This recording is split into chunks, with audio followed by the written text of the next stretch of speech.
সুপ্রিয় শিক্ষার্থীবৃন্দ, তোমাদেরকে জানাচ্ছি আন্তরিক শুভেচ্ছা ও স্বাগত। এই করোনাকালে তোমরা নিশ্চয়ই ভালো আছো এবং বাসায় অবস্থান করছো এবং নিয়মিত স্বাস্থ্যবিধিগুলো মেনে চলছে। তোমাদের সর্বাঙ্গীন মঙ্গল কামনা করছি। তো আজকে আমি পড়াবো একাদশ ও দ্বাদশ শ্রেণীর অর্থনীতি বিষয়ের একটি টপিক। এই টপিক বা বিষয়বস্তুটির নাম হচ্ছে সরকারি অর্থব্যবস্থা বা পাবলিক ফিনান্স। এই বিষয়টি নিয়ে আজকে আমি তোমাদের সাথে আলোচনা করব। চলো শুরু করা যাক। দেখি সরকারি অর্থব্যবস্থা বা পাবলিক ফিনান্স বলতে কি বুঝো বা এটার সংজ্ঞা। অর্থশাস্ত্রের যে শাখায় সরকারের আয়, ব্যয়, ঋণ, বিনিয়োগ সংক্রান্ত নীতি ও পদ্ধতি নিয়ে আলোচনা করা হয় তাকে সরকারি অর্থব্যবস্থা বলে। অর্থশাস্ত্রের যে শাখায় সরকারের আয়, ব্যয়, ঋণ, বিনিয়োগ, আয়, ব্যয়, ঋণ এবং বিনিয়োগ এগুলো নিয়ে আলোচনা করা হয়, একটার সাথে আরেকটার সমন্বয় সাধন করা হয়, সেটাকেই বলা হয় সরকারি অর্থব্যবস্থা। এবং বিভিন্ন অর্থনীতিবিদ বিভিন্নভাবে সরকারি অর্থব্যবস্থার সংজ্ঞা দিয়েছেন। তার মধ্যে অধ্যাপক ডাল্টনের সংজ্ঞাটি আমরা দেখি। অধ্যাপক ডাল্টনের মতে সরকারি অর্থব্যবস্থা সরকারের আয়, ব্যয় এবং এদের একটির সাথে অপরটি সমন্বয় সাধন সম্পর্কে আলোচনা করে। সরকারের আয় এবং ব্যয় এবং এদের একটির সাথে আরেকটি সমন্বয় সাধন নিয়ে আলোচনা করে। এটা কি বলেছেন অর্থনীতিবিদ ডাল্টন। কেমন?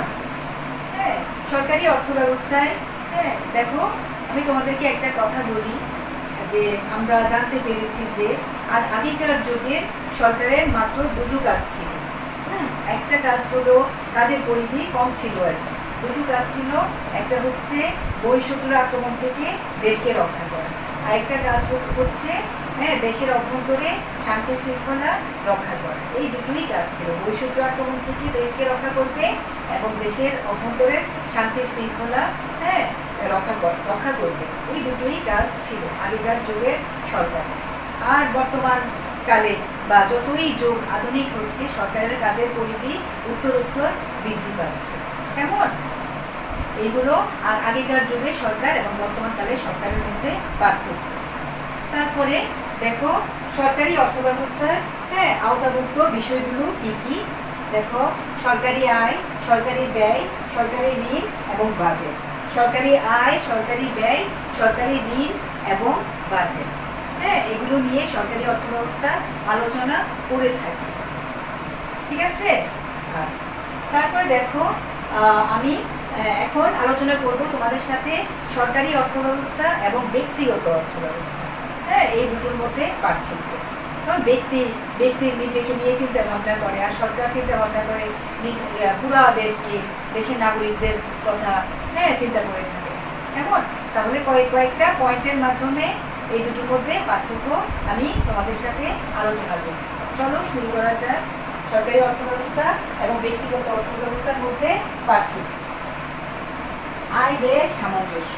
কেমন? 1 নম্বর পয়েন্ট হচ্ছে আয় এবং ব্যয়ের সামঞ্জস্য। সরকার কি করে? ব্যয় বুঝিয়া আয় করে। কেমন? আর ব্যক্তি করে আয় বুঝিয়া ব্যয়।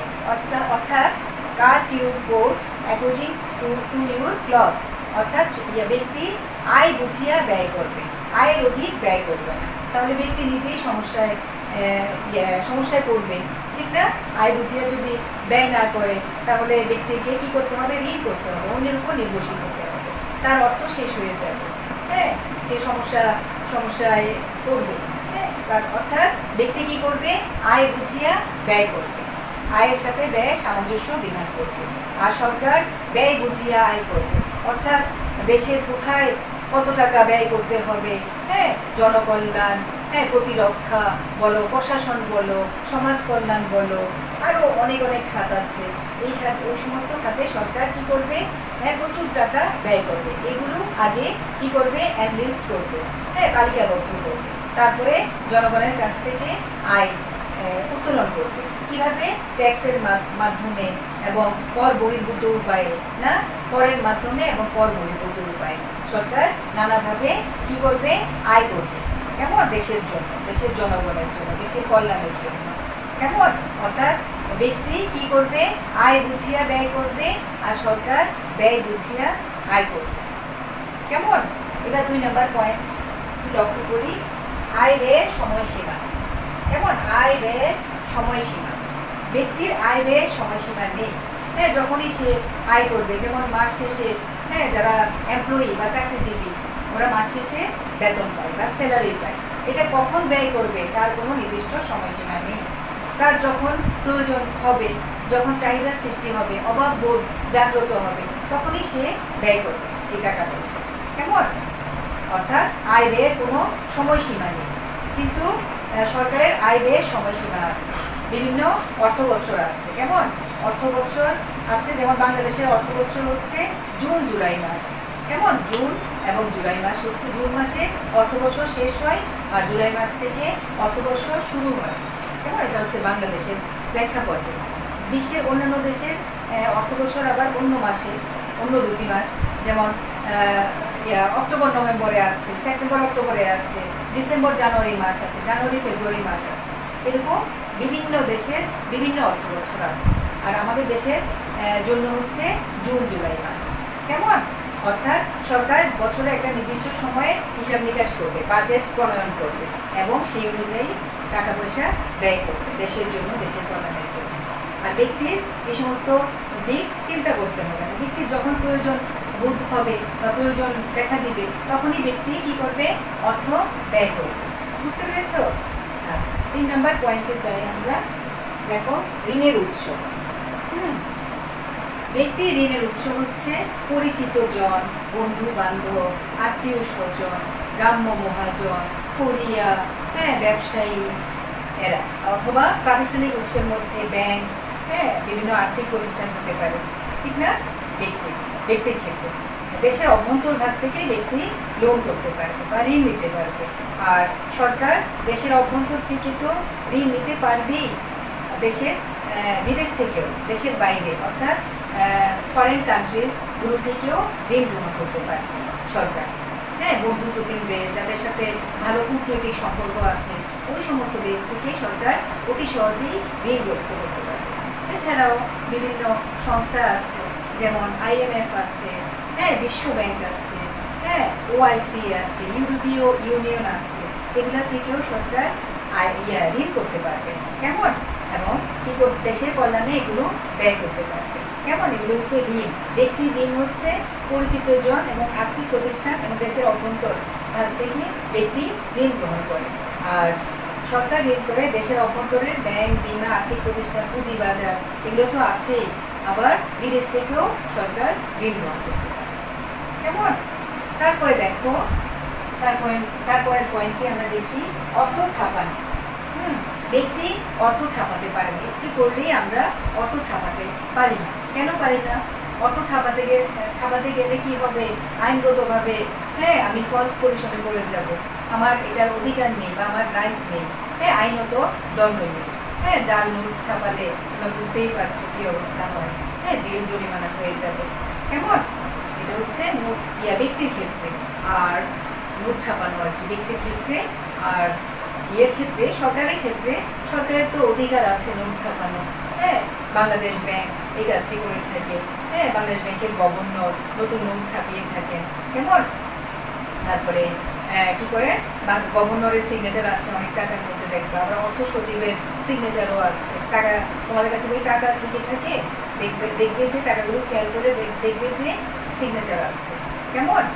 চাহিদা মাত্র গ্রাহককে দিতে বাধ্য থাকিবে, এই কথাগুলো টাকার মধ্যে লেখা আছে। কেমন? নোট ছাপানো অর্থাৎ সরকার ইচ্ছে করলে, চাইলেই দেশে জরুরি অবস্থায়, যুদ্ধ বিগ্রহ যদি লাগে অথবা অন্য কোনো অবস্থায়, সরকার ইচ্ছে করলেই নোট ছাপাতে পারে।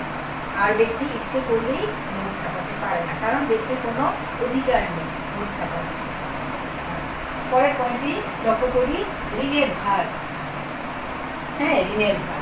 ব্যক্তি যদি ঋণ করে, হ্যাঁ, তাহলে সে কি ভার অনুভব করে। যেমন আমি যদি একজন মানুষের কাছ থেকে ঋণ গ্রহণ করি বা ঋণগ্রস্ত হই, কখন ঋণটা পরিশোধ করব, এই চিন্তা মাথার মধ্যে ঘুরপাক খাবে। হ্যাঁ, কবে ঋণ দিব, হ্যাঁ, পাওনাদার কখন সামনে এসে হাজির হবে, এই চিন্তায় উপস্থিত থাকে।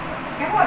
অর্থাৎ ঋণের ভার আমরা অনুভব করবো, ব্যক্তি ঋণের ভার অনুভব করবে যতক্ষণ না সে এই ঋণটা পরিশোধ করে, ততক্ষণ পর্যন্ত ঋণের ভারটা বহন করবো আমরা, ব্যক্তি বহন করবে বা আমরা বহন করবো। আর কিন্তু সরকার ঋণের ভার বহন করতে হয় না সরকার। কেমন? সরকার যদি দেশের অভ্যন্তর থেকে অথবা বহির্বিশ্ব থেকে ঋণ গ্রহণ করে, হ্যাঁ, এটা পরবর্তী সরকার এসে এটা আস্তে আস্তে পরিশোধ করে। কেমন? প্রতি বছর বাজেটের মধ্যে ঋণ পরিশোধ একটা ইয়ে আছে, কেমন অপশন আছে, ওইভাবে সরকার ঋণ প্রদান করে থাকে বা সুদ প্রদান করে থাকে, ঋণের সুদ প্রদান করে থাকে অথবা ঋণটা পরিশোধ করে থাকে। কেমন? আচ্ছা, কিন্তু সরকারের ঋণের ভার তেমন একটা অনুভব করে না, এটা তো সবার জন্যই করছে, অভিভাবক হিসেবে করছে একটা দেশের জন্য। হ্যাঁ, এটা সরকারের দায়িত্বের মধ্যে পড়ে ঋণ গ্রহণ করা এবং দেশের কল্যাণে এগুলো ব্যয় করা এবং একসময় সেই ঋণগুলো পরিশোধ করা। বুঝতে পেরেছ? আর ব্যক্তি ঋণের ভারটা অনুভব করে, হ্যাঁ, যতক্ষণ পর্যন্ত না সেই ঋণটা পরিশোধ করে। আচ্ছা, পরের পয়েন্টটি আমরা লক্ষ্য করি, সমপ্রান্তিক উপযোগ। কেমন? সমপ্রান্তিক উপযোগ। সমপ্রান্তিক উপযোগ হচ্ছে আমরা আমাদের জীবনে নানা রকমের পণ্য সামগ্রী ক্রয় করে থাকি। একটা পণ্য তো প্রতিদিন ক্রয় করি না, নানা রকমের খাদ্য সামগ্রী, হ্যাঁ, ব্যবহার্য সামগ্রী, নানা রকমের প্রয়োজনীয় সামগ্রী আমরা কি করি?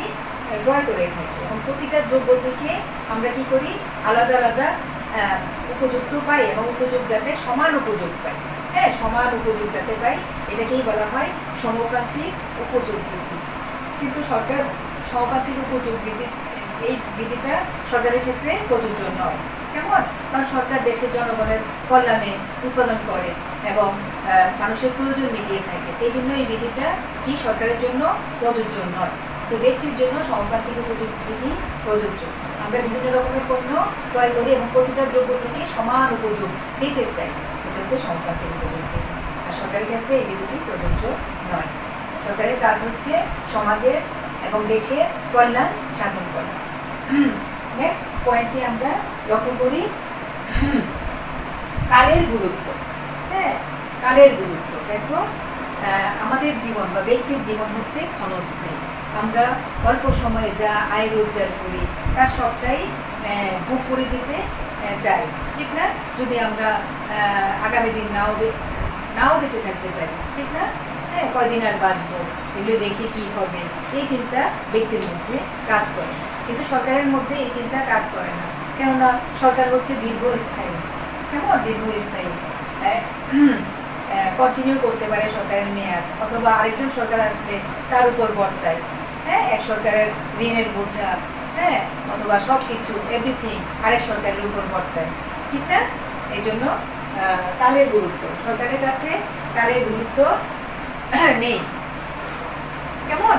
আচ্ছা, তারপরে দেখো, দেউলিয়া। ব্যক্তি দেউলিয়া হয়ে যায় যদি আয় অপেক্ষা ব্যয় বেশি করে, তাহলে ব্যক্তি কি হয়ে যায়? দেউলিয়া হয়ে যায়। কেমন?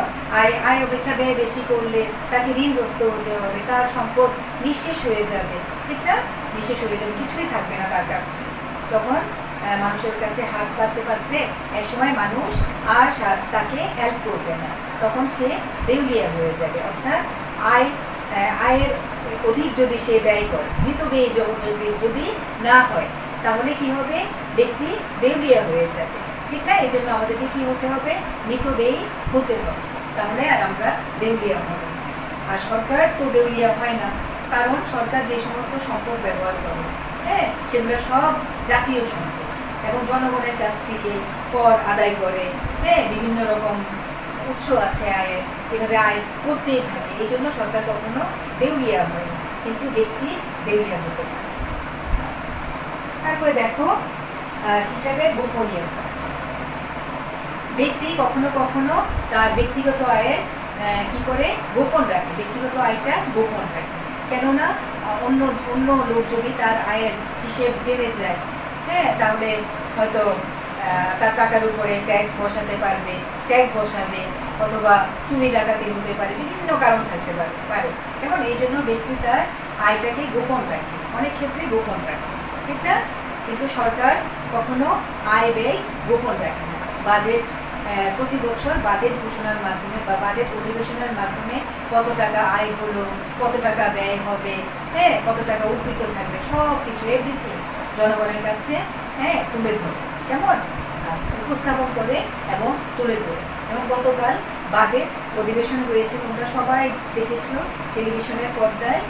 অর্থমন্ত্রী মহোদয় বাজেট ঘোষণা করেছেন এবং আয়ের হিসেব দিয়েছেন এবং ব্যয়, কোন কোন খাতে ব্যয় করবে। ইদানিং এই বাজেটে দেখা গেছে যে করোনার জন্য বরাদ্দ আছে, খুব বরাদ্দ আছে 10,000 কোটি টাকা।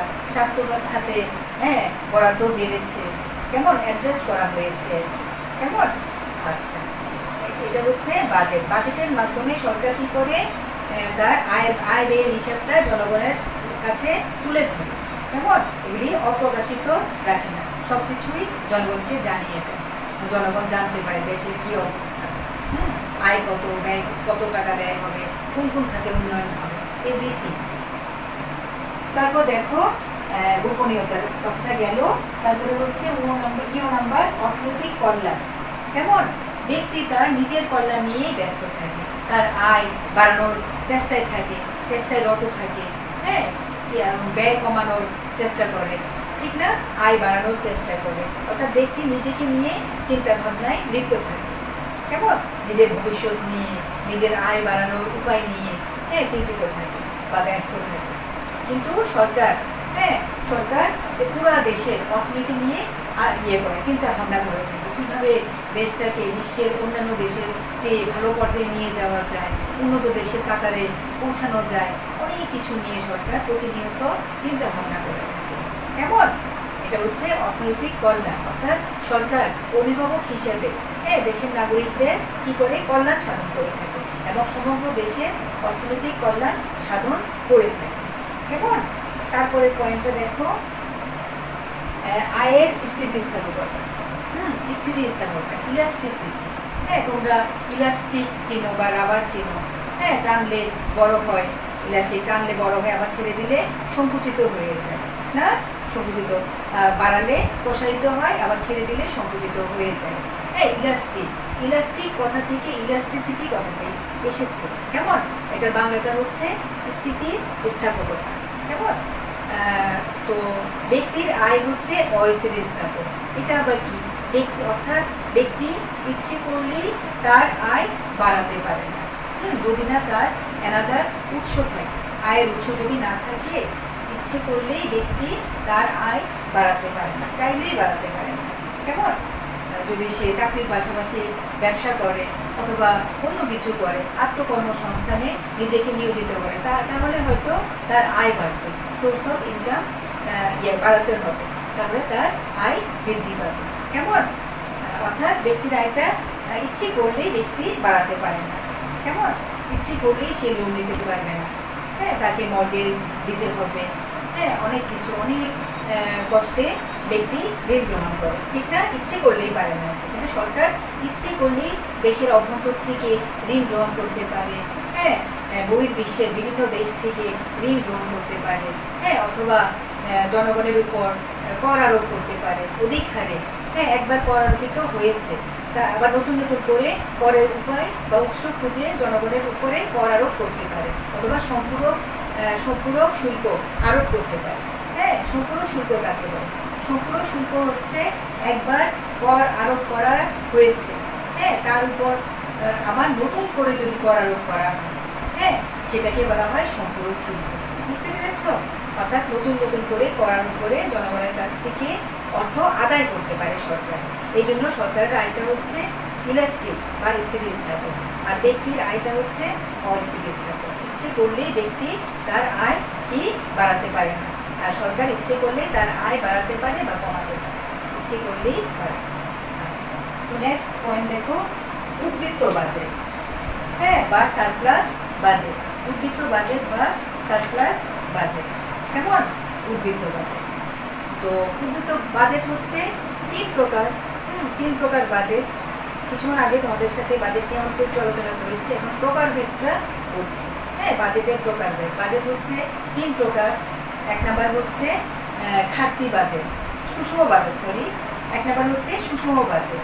2 নাম্বার হচ্ছে উদ্বৃত্ত বাজেট, 3 নাম্বার হচ্ছে ঘাটতি বাজেট। এই 3 রকমের বাজেট পরিলক্ষিত হয়। হ্যাঁ, বিশ্বের বিভিন্ন দেশে এই বাজেট অনুসৃত হয়। যেমন সুষম বাজেট হচ্ছে যে বাজেটে সরকারের আয় এবং ব্যয় পরস্পর সমান, এটাকে বলা হয় সুষম বাজেট। কেমন? আয় ব্যয় সমান, এটা খুব একটা দেখা যায় না, কারণ আয় ব্যয় সমান হতে পারে না, ঠিক না? আচ্ছা, এটা একটা তাত্ত্বিক ধারণা, বই পুস্তকের ধারণা। আচ্ছা, তারপরে উদ্বৃত্ত বাজেট। উদ্বৃত্ত বাজেট হচ্ছে আয় অনেক বেশি, ব্যয় কম। আয় অনেক বেশি, ব্যয় কম, দুটার মধ্যে অনেক পার্থক্য থাকে। এটা হচ্ছে উদ্বৃত্ত বাজেট। উদ্বৃত্ত থাকে, পার্থক্য থাকে মানে হচ্ছে উদ্বৃত্ত থাকে, এটা হচ্ছে উদ্বৃত্ত বাজেট। কেমন? বা সারপ্লাস বাজেট, আয় বেশি ব্যয় কম, এটা হচ্ছে উদ্বৃত্ত বাজেট। এটা কোন দেশে থাকে? কোন কোন দেশে থাকে? উন্নত দেশে থাকে। হ্যাঁ, উন্নত দেশে উদ্বৃত্ত বাজেটটা হয়, কারণ ওদের আয়ের উৎস অনেক বেশি, প্রাকৃতিক সম্পদ, খনিজ সম্পদের সমৃদ্ধশালী, হ্যাঁ, শিক্ষার হার অনেক বেশি, জ্ঞান বিজ্ঞানের প্রসার বেশি, মাথাপিছু আয় বেশি, জীবনযাত্রার মান উন্নত, অর্থাৎ তাদের এই জন্য তাদের বাজেটটা হচ্ছে উদ্বৃত্ত বাজেট। আর উন্নয়নশীল দেশ বা অনুন্নত দেশে হচ্ছে ঘাটতি বাজেট বা ডিফিসিট বাজেট। কেমন? এখানে ব্যয় বেশি, আয় কম। আয় কম, ব্যয় বেশি। তখন কি করতে হয়? আয় কম, ব্যয় বেশি, অবশ্যই তাকে ঋণ গ্রহণ করতে হয়, ঠিক না? দেশের অভ্যন্তর থেকে বা বহির্বিশ্ব থেকে ঋণ গ্রহণ করতে হয়। কেমন? যদি ঘাটতি দেখা দেয়, এই ঘাটতি পূরণ করার জন্য ঋণ গ্রহণ করে এবং এই টাকাটা একসাথে করে কি করে দেশের কল্যাণে সরকার ব্যয় করে থাকে। হ্যাঁ, এটা হচ্ছে ঘাটতি বাজেট। আর উদ্বৃত্ত বাজেট হচ্ছে, কিছুক্ষণ আগে তোমাদেরকে বলেছি, উদ্বৃত্ত বাজেট হচ্ছে আয় বেশি ব্যয় কম। হ্যাঁ, টাকা উদ্বৃত্ত থেকে যায় এবং দেশের কল্যাণে সেই টাকাটা ব্যয়। আচ্ছা, এই গেল আমার সরকারি অর্থব্যবস্থা এবং ব্যক্তিগত অর্থব্যবস্থার মধ্যে পার্থক্য। বুঝতে পেরেছ? আশা করছি তোমরা সবাই বুঝতে পেরেছ। তো এখন আসো তোমাদের সাথে আলোচনা করব সরকারের আয় নিয়ে, আয়ের উৎস নিয়ে আলোচনা করব। চলো শুরু করা যাক। আয়ের উৎস।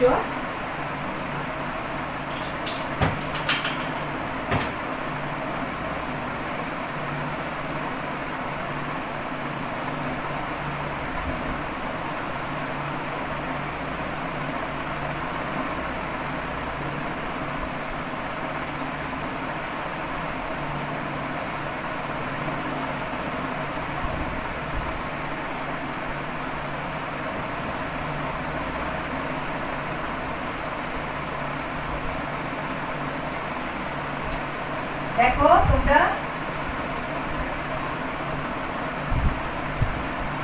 সরকারি আয়, কেমন? সরকারি আয়, এটাকে আমরা ভাগ করতে পারি। কেমন? কিভাবে ভাগ করতে পারি? দেখো, ফ্লো চার্ট বা প্রবাহ চিত্রের মাধ্যমে আমরা দেখাবো। প্রবাহ চিত্র মাধ্যমে দেখাবো। কেমন? কর রাজস্ব, কর রাজস্ব। কেমন? কর রাজস্বকে আবার আমরা বলবো যে ট্যাক্স রেভিনিউ, ট্যাক্স রেভিনিউ। তারপরে হচ্ছে অকর রাজস্ব, অকর রাজস্ব। তারপর এটা হচ্ছে নন ট্যাক্স রেভিনিউ। কেমন? Non tax revenue. তারপরে হচ্ছে বিশেষ ধরনের আদায় এবং বিবিধ। হ্যাঁ, বিশেষ ধরনের আদায়। দেখো,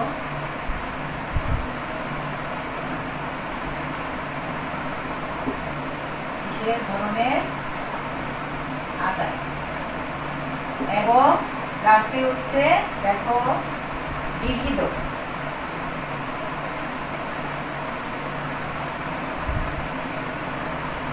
বিবিধ। তো এই 4 ভাগে ভাগ করা যায় কাকে? সরকারি আয়কে। কেমন? সরকারি আয় দেখো করের মাধ্যমে, ট্যাক্স রেভিনিউ, করের মাধ্যমে আমরা আদায় করতে পারি। হ্যাঁ, তারপরে হচ্ছে অকর রাজস্ব, কর ছাড়াও অন্য উপায়ে বা অন্য ওয়েতে সরকার অনেক টাকা আয় করে থাকে জনগণের কাছ থেকে। তারপরে হচ্ছে বিশেষ ধরনের আদায় এবং বিবিধ। এগুলো নিয়ে আসো বিস্তারিত আলোচনা করি। তো কর রাজস্ব, হ্যাঁ, করটাকে দুই ভাগে ভাগ করা যায়। দেখো, দুই ভাগে আমরা করটাকে ভাগ করতে পারি। এক নাম্বার হচ্ছে প্রত্যক্ষ কর, কেমন? প্রত্যক্ষ কর বা ডাইরেক্ট ট্যাক্স, কেমন? ডাইরেক্ট ট্যাক্স বা প্রত্যক্ষ কর। আর দুই নাম্বার হচ্ছে পরোক্ষ কর, পরোক্ষ কর বা ইনডাইরেক্ট ট্যাক্স, কেমন? পরোক্ষ কর বা ইনডাইরেক্ট ট্যাক্স। তো প্রত্যক্ষ কর কাকে বলে? দেখো, প্রত্যক্ষ করের সংজ্ঞাটা আমি তোমাদেরকে বলছি। যে করের করঘাত এবং করপাত, করঘাত এবং করপাত, করের আঘাত, করঘাত, হ্যাঁ, তোমার উপরে সরকার কর আরোপ করলো, হ্যাঁ, তোমাকে অনেক টাকা দিয়ে ফেলতে হবে, অনেক চিন্তার বিষয়, ঠিক না? অর্থাৎ প্রথম যে আঘাতটা বা করের বোঝাটা তোমার উপর চাপিয়ে দিয়েছে বা চেপেছে, এটা হচ্ছে করঘাত বা করের আঘাত, না? যে করের করঘাত এবং করপাত, করপাতটা কি? করের শেষ পর্যন্ত ব্যক্তি যদি করটা পরিশোধ করে, যে ব্যক্তি করটা পরিশোধ করে, এটা হচ্ছে করপাত। কেমন? করঘাত হচ্ছে প্রথম যার উপর আঘাতটা আসে, সেটা হচ্ছে করঘাত। আর শেষ পর্যন্ত যে করটা পরিশোধ করে, সেটা হচ্ছে করপাত। অর্থাৎ যে করের করঘাত এবং করপাত একই ব্যক্তির উপর করে, অন্যের উপর চাপানো যায় না, শিফটিং করা যায় না, ঠিক না? বা সঞ্চালন করা যায় না। সুন্দর বাংলায় হচ্ছে সঞ্চালন করা, অন্যের উপর চাপিয়ে দেওয়া, কেমন? এটা করা যায় না। এটাকে বলা হয় কি? প্রত্যক্ষ কর। হ্যাঁ, প্রত্যক্ষ করের হচ্ছে যে করের করঘাত এবং করপাত একই ব্যক্তির উপর করে, হ্যাঁ, অন্যের উপর সঞ্চালন করা যায় না, সেটাকে বলা হয় প্রত্যক্ষ কর। যেমন আয় কর, তারপরে মুনাফা কর, কর্পোরেশন কর, মৃত্যু কর, এগুলি হচ্ছে তোমার প্রত্যক্ষ কর, কেমন? মুনাফা কর, লভ্যাংশের উপর কর, এগুলো তোমাকে পরিশোধ করতেই হবে যদি তোমার উপর চাপানো হয়, কেমন? এটা হচ্ছে প্রত্যক্ষ কর। আর পরোক্ষ কর বা ইনডাইরেক্ট ট্যাক্স, হ্যাঁ, ইনডাইরেক্ট ট্যাক্স কাকে বলে? যে করে করঘাত এবং করপাত ভিন্ন ভিন্ন ব্যক্তির উপর করে। করঘাত একজন ব্যক্তির উপর করে আর করপাত অন্য ব্যক্তির উপর করে, মাঝখানে হলো শিফটিং বা সঞ্চালন, অন্যের উপর চাপিয়ে দেয়, এটাকে বলা হয় পরোক্ষ কর বা ইনডাইরেক্ট ট্যাক্স, কেমন? যেমন হচ্ছে বিক্রয় কর, আবগারি শুল্ক বা বাণিজ্য শুল্ক, হ্যাঁ, বিক্রয় কর বলেছি, ভ্যাট বা ভ্যালু অ্যাডেড ট্যাক্স, বাংলায় বলা হয় মূসক, এগুলো হচ্ছে ইনডাইরেক্ট ট্যাক্স। আর একটা হচ্ছে বিক্রয় কর, হ্যাঁ, বিক্রিত পণ্য সামগ্রীর উপরে যদি সরকার কর আরোপ করে, হ্যাঁ, সেটা বিক্রেতারা ক্রেতাদের উপর চাপিয়ে দেয়, অন্যের উপর চাপিয়ে দেয়, ঠিক না? এটা হচ্ছে পরোক্ষ কর। আবার কর হার অনুযায়ী করটা 3 প্রকার, কেমন? কর হার, কিভাবে তুমি কর পরিশোধ করবে? কি আয় বাড়লে কর বাড়বে, এটা হতে পারে, হ্যাঁ, আবার আয় বাড়লে করের হার কমবে, আবার আয় যে হারে বাড়ছে করের হারও সেইভাবে যদি বাড়ে, হ্যাঁ, অর্থাৎ এই হিসাবে করটা হচ্ছে 3 প্রকার। কেমন? কি কি? দেখো, এক নাম্বার হচ্ছে প্রগতিশীল,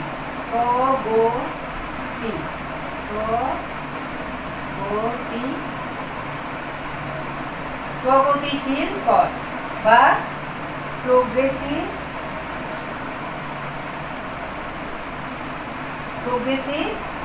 ট্যাক্স, কেমন? আর প্রোগ্রেসিভ ট্যাক্স। 2 নাম্বার হচ্ছে অধোগতিশীল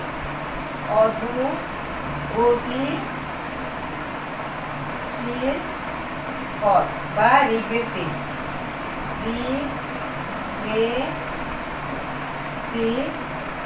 ট্যাক্স। আর 3 নাম্বার হচ্ছে সমানুপাতিক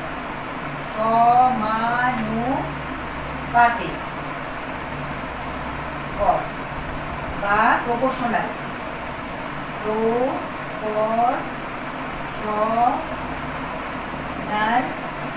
ট্যাক্স, কেমন? প্রোগ্রেসিভ, রিগ্রেসিভ এবং প্রপোর্শনাল, হ্যাঁ, এই 3 রকমের করের হার অনুযায়ী কর 3 প্রকার। দেখো, প্রগতিশীল কর প্রোগ্রেসিভ ট্যাক্স, অধোগতিশীল কর রিগ্রেসিভ ট্যাক্স এবং সমানুপাতিক কর বা প্রপোর্শনাল ট্যাক্স, হ্যাঁ, অর্থাৎ হ্যাঁ, আয় যদি বাড়ে, করও সেই অনুপাতে যদি বাড়ে। কেমন? আয় বাড়লে কর বেশি করে দিতে হবে। এটা হচ্ছে প্রপোর্শনাল ট্যাক্স বা প্রগতিশীল কর। আর অধোগতিশীল কর হচ্ছে আয় বাড়লে করের হার কমে যাবে, এটা হচ্ছে অধোগতিশীল কর। আর সমানুপাতিক কর হচ্ছে আয়ও বাড়ছে, হ্যাঁ, আয়ের অনুপাতে করটা দেবে, এটা হচ্ছে সমানুপাতিক কর। বুঝতে পেরেছ? আচ্ছা, এবার হচ্ছে অকর রাজস্ব। অকর রাজস্বের আবার কিছু প্রকারভেদ আছে। প্রশাসনিক রাজস্ব, দেখো অকর রাজস্বের প্রকারভেদ কি কি প্রকারভেদ আছে অকর রাজস্বের আমি লিখছি। প্রশাসনিক, দেখো প্রশাসনিক রাজস্ব, প্রশাসনিক রাজস্ব কেমন? প্রকারভেদের মধ্যে আছে প্রশাসনিক রাজস্ব, বিশেষ, তারপরে হচ্ছে বাণিজ্যিক ব্যয়,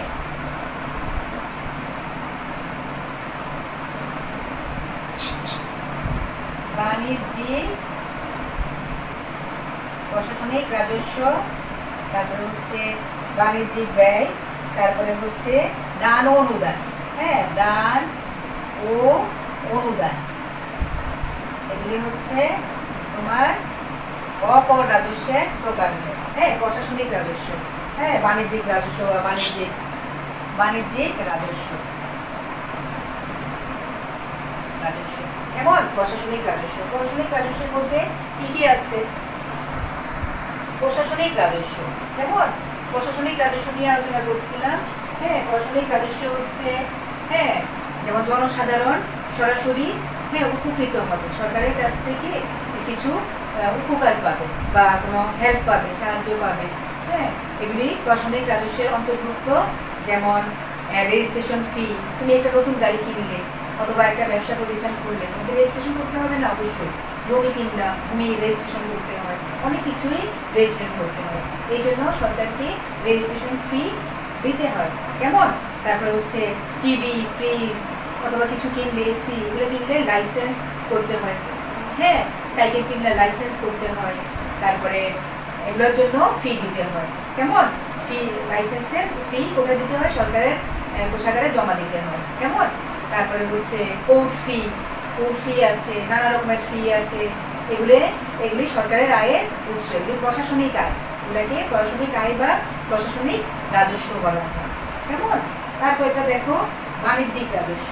ব্যক্তির মতো সরকারও কি করে? ব্যক্তির মতো সরকার কি ইন্ডাস্ট্রি বা বিভিন্ন রকম শিল্প কারখানা স্থাপন করে এবং পণ্য সামগ্রী উৎপাদন করে থাকে, ঠিক না?